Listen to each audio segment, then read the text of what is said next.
करते हैं कि जो विजन है वो धीरे धीरे ग्रेजुअली लॉस ऑफ विजन होता है।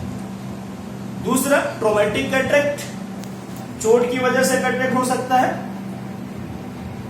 कि किसी भी तरह का रोड एक्सीडेंट हो जाए, बर्न ट्रामा हो जाए, ब्लड ट्रामा हो जाए, इसकी वजह से अगर आईज में डिफेक्ट आते हैं और वो क्या करता है कि आईज का जो लेंस है, लेंस से डिफेक्टिव हो जाता है और डेवलपमेंटल और कैटरेक्ट क्रिएट करता है। इस कड़ी में हम अगली बात करेंगे रेडिएशनल कैटरेक्ट की या इलेक्ट्रिकल कैटरेक्ट की। अमूमन एक्सपोजर एक्सरे की वजह से, यूवी रेज की वजह से या बिल्डिंग की लाइट्स की वजह से भी कैटरेक्ट डेवलपमेंट करते हैं। और कुछ स्किन डिजीजेस की वजह से, जैसे कि सोराइसिस है, लिड की कोई बीमारी है, लिड पे किसी कोटोसिस, तो इससे ज्यादा डेवलप होने की संभावना नहीं होती है, लेकिन लिड पे अगर किसी तरह का सोराइसिस है तो उसमें ये स्किन के थ्रू भी डेवलपमेंट कर सकता है। Last one complicated cataract. Complicated cataract से ताल्लुकात ये है कि आईज की कुछ ऐसी बीमारियां होती है जैसे आयराइडोसाइक्लाइटिस, यूवाइटिस की वजह से कॉम्प्लिकेशंस में कैटरेक्ट डेवलपमेंट हो सकते हैं। और कॉम्प्लिकेटेड कैटरेक्ट में कुछ ऐसी मेडिसिन होती हैं जो कॉर्टिकोस्टेरॉइड मेडिसिन होती हैं, अगर हम उसका एक्सेसिव यूज करते हैं तो ऐसी कंडीशन में भी हमें ट्रॉमेटिक कॉम्प्लिकेटेड कैटरेक्ट डेवलपमेंट करने की संभावनाएं होती हैं। Causes of acquired cataract. Acquired cataract फैलते किन किन कारणों से हैं? जो फर्स्ट फैक्टर्स है डाइटरी फैक्टर्स, अगर किसी को कंप्लीट भोजन नहीं मिल पा रहा है, जितनी प्रोटीन्स न्यूट्रिएंट्स मात्रा में चाहिए थी अगर वो नहीं मिल पा रही हैं तो उसमें भी दिक्कतें आती हैं और वो एक रीजन बन जाता है एक्वायर्ड कैटरेक्ट का। अल्कोहलिज्म भी एक मेन फैक्टर्स है, अगर एक्सेसिव अल्कोहलिज्म है तो आइज पे डिफेक्ट करता है और कैटरेक्ट डेवलप कर सकता है और करता भी है। Smoking factors, tobacco factors also defective है। जैसा कि अभी हमने पहले आपको बता दिया था, रेडिएशनल कैटरेक्ट का हमने एक नाम ही दिया था। रेडिएशनल कैटरेक्ट या इलेक्ट्रिकल कैटरेक्ट की एक्सपोजर की वजह से भी होता है।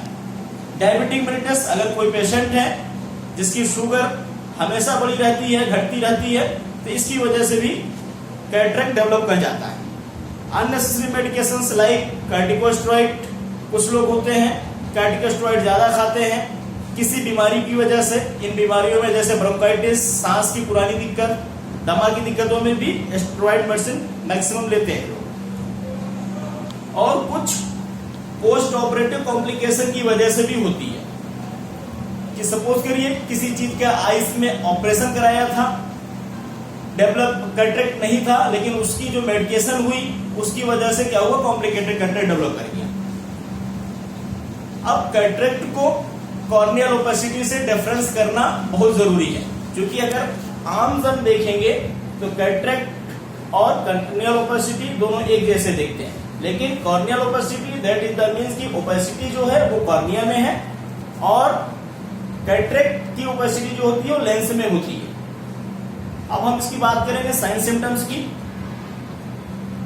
साइन सिम्टम्स में सबसे जो ज्यादा दिक्कत होती है वो ये है कि डिमिनिशन ऑफ विजन होता है। पेशेंट को क्या होता है, इसमें किसी तरह का पेनफुल तो नहीं होता, लेकिन उसकी विजन धीरे धीरे लॉस हो जाती है या कम हो जाती है। इंटॉलरेंस ऑफ लाइट, लाइट में इंटॉलरेंस की जो क्षमता होती है वो कम हो जाती है। That is the means patient become photophobia. Uniocular polyopia, एक आंख से एक से ज्यादा विजन का दिखना यूनिओकुलर पालियोपिया भी इसका एक लक्षण हो सकता है। कलर हेलोस, अगर बल्ब कहीं जल रहा है तो बल्ब के आसपास चारों तरफ से बल्ब के छल्ले दिखाई पड़ते हैं, जिसे हम कलर हेलोस बोलते हैं। White grey spot in front the eye, in front the eye से ताल्लुकात है जो प्यूपिल की एरिया होती है, जो प्यूपिल का इनर रीजन होता है, उसमें हम देखते हैं कि व्हाइट कलर का या ग्रे कलर का लेंस का पार्ट्स दिखते हैं। इमेज ब्लड या डिस्टॉर्टेड हो जाती है। डिस्टॉर्टेड इमेज से ताल्लुकात है कि टेढ़ी मेढ़ी इमेज दिखती है। पर्ली व्हाइट पिपुलरी एरिया, जो पिपल की एरिया होती है, हाइपर मैच्योर कैटरेक्ट की कंडीशन में क्या करता है कि वो अमूमन ट्रांसपेरेंस होता है, लेकिन ट्रांसपेरेंसी चेंज होकर क्या हो जाती है, पर्ली व्हाइट एरिया में कन्वर्ट हो जाती है। मैनेजमेंट ऑफ कैटरेक्ट कैसे हम मैनेज कर सकते हैं? इसमें मैनेजमेंट के दो तरीके हैं। एक तो बचाव वाला तरीका, जो कैटरेक्ट डेवलप होने से पहले हम उसका बचाव कर सकते हैं। दूसरा सर्जिकल प्रिकॉशन है, सर्जिकल ट्रीटमेंट है। हम पहले बात करेंगे प्रिवेंटिव ट्रीटमेंट की। या बचाव वाले तरीके की। प्रिवेंटिव ट्रीटमेंट में हाईली रिच डाइट की कंप्लीट डाइट हमें खाना है कि उसमें सारे मिनरल्स रहें, प्रोटीन्स, जितनी हमें रिक्वायरमेंट है वो सारी चीजें उसमें मौजूद रहें। ऐसा नहीं है सब एक ही आइटम्स को हमें हमेशा खाते रहना है। Use of goggle to protect the UV rays and highly intense light. गर्मी के दिनों में या ऐसी जगह जहां पे वायलेंस ऑफ लाइट है वहां पे हमें यूवी अल्ट्रावायलेट रेजेस को प्रोटेक्ट करने के लिए ब्लैक गॉगल को इस्तेमाल करना चाहिए। Control measure of diabetic mellitus. अगर किसी पेशेंट को डायबिटिक पेशेंट है तो उसको डायबिटिक को हमेशा कंट्रोल करके रखना है, वो थ्रू प्रिकॉशन हो या एक्सरसाइज हो या एज पर डॉक्टर एडवाइस हो। और early treatment of I diseases, जैसा कि आपको पहले हमने जिक्र में बताया था कि यूवीआइटिस, आयराइडोसेक्लाइटिस, पोस्टीरियर यूवीआइटिस की वजह से भी डेवलपमेंट हो सकते हैं। इसका हमें अर्ली ट्रीटमेंट लेना है कि किसी तरह का कोई कॉम्प्लिकेशन ना हो। और सबसे जो जिक्र करने वाली बात है, जैसा कि हम लोग रात में स्टडी करते हैं या रात में अपने काम करते हैं तो प्रॉपर इल्यूमिनेशन में होना चाहिए। डिम इल्यूमिनेशन होगा तो भी एक संदेह या एक वे हो सकता है कैटरेक्ट डेवलपमेंट का। दूसरी अब हम बात करेंगे सर्जिकल प्रोसीजर की। सर्जिकल प्रोसीजर में सिर्फ और सिर्फ कैटरेक्ट के ऑपरेशन ही है, लेकिन कैटरेक्ट का ऑपरेशन करने से पहले हम कुछ बातों का ध्यान रखते हैं, जैसा कि पेशेंट को डायबिटिक मेलिटस तो नहीं है, और डायबिटिक मेलिटस है तो वो कंट्रोल में होना चाहिए। दूसरा, हाइपरटेंसिव पेशेंट तो नहीं है। हाइपरटेंसिव से ताल्लुकात ये है कि पेशेंट को बीपी की हिस्ट्री तो नहीं है। अगर बीपी की हिस्ट्री है तो बीपी को कंट्रोल करके फिर सर्जिकल प्रोसीजर में हाथ करने चाहिए। और यूटीआई तो नहीं है। और सर्जिकल प्रोसीजर हमारे दो तरीके के हैं, और सर्जिकल प्रोसीजर करने से पहले पेशेंट को वेल कंसेंट लेना चाहिए, वेल डिटेल कंसेंट उनसे लेनी है। और सर्जिकल प्रोसेस हमारे दो तरीके के हैं।